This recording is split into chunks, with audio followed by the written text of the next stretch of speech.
On a fait notre essai au domaine de la Goujonne, qui est sur le secteur de Tourves, dans le Var. C'est un domaine viticole qui représente 80 hectares. On a fait notre essai sur 3 cépages, des Grenaches, des Cinsault et des Rolles.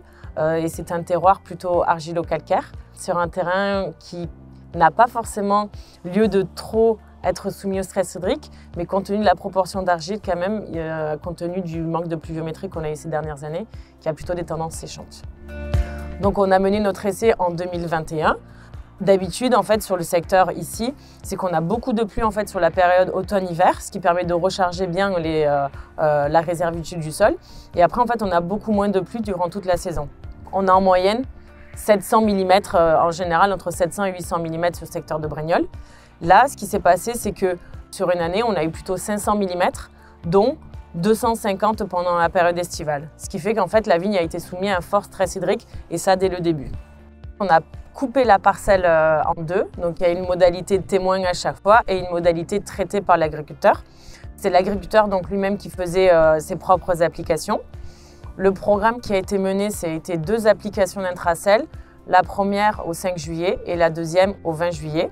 Et en fait, tout au long de l'année, on a fait différentes mesures pour voir comment se comportait le végétal suite à l'application de l'intracell. On a réalisé des mesures de chambre à pression. On mesure le potentiel hydrique foliaire de base, c'est-à-dire que l'on va regarder dans quel état est la vigne, si elle est soumise à un stress hydrique ou pas. Elles ont été réalisées donc le 13 juillet, le 11 août et le 20 septembre. Donc ces mesures de chambre à pression sont effectuées à chaque fois la nuit. Donc, quand on fait des mesures de chambre à pression, on récupère une vingtaine de feuilles en fait, sur la parcelle. On coupe au niveau des pétioles.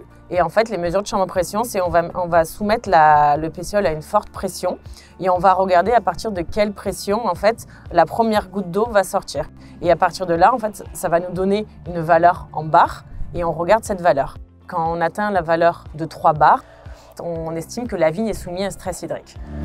Sur l'ensemble des cépages, aux mesures du 13 juillet et du 11 août, on voyait une grosse différence de valeur entre la modalité de témoin et la modalité qui était traitée. Le 13 juillet, entre la partie traitée et la partie non traitée, on avait moins 20% au niveau du potentiel hydrique foliaire de base sur la partie qui était traitée.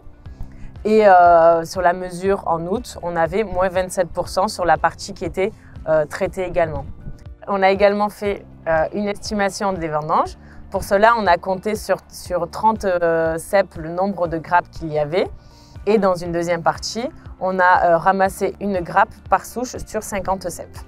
Par contre, en effet, à ce moment-là et à la veille des vendanges, la vigne n'était pas soumise à un stress hydrique, mais on a quand même eu un impact à la fois au niveau qualitatif et au niveau quantitatif. On explique cela par le fait que pendant la période estivale, la vigne a tout simplement été moins stressée. On a également fait les mesures d'estimation de rendement. Au niveau des Grenaches, on avait une différence de 3%. Au niveau des Cinsault, 22% en plus sur la partie traitée. Et sur les Rolles, 14% en plus. En plus de cet aspect quantitatif, on a eu également un impact qualitatif. C'est-à-dire que quand on est venu nous faire les mesures de vendange, on a vu la différence au niveau quali. C'est-à-dire que comme on a eu une pluie en fait, de 60 mm, par la partie qui a été traitée, on a observé plus de développement de botrytis, de pourriture acide et des baies qui avaient éclaté. Alors que sur la partie qui avait été traitée, il y a eu beaucoup moins d'impact de la pluie, donc on a eu un potentiel qualitatif qui était plus intéressant. Compte tenu de la problématique du stress hydrique qui est présente de façon générale sur le vignoble arc méditerranéen, oui, je recommande l'utilisation d'intracell. C'est évident qu'il est mieux de faire des applications de glycine bétaïne tout au long de la saison.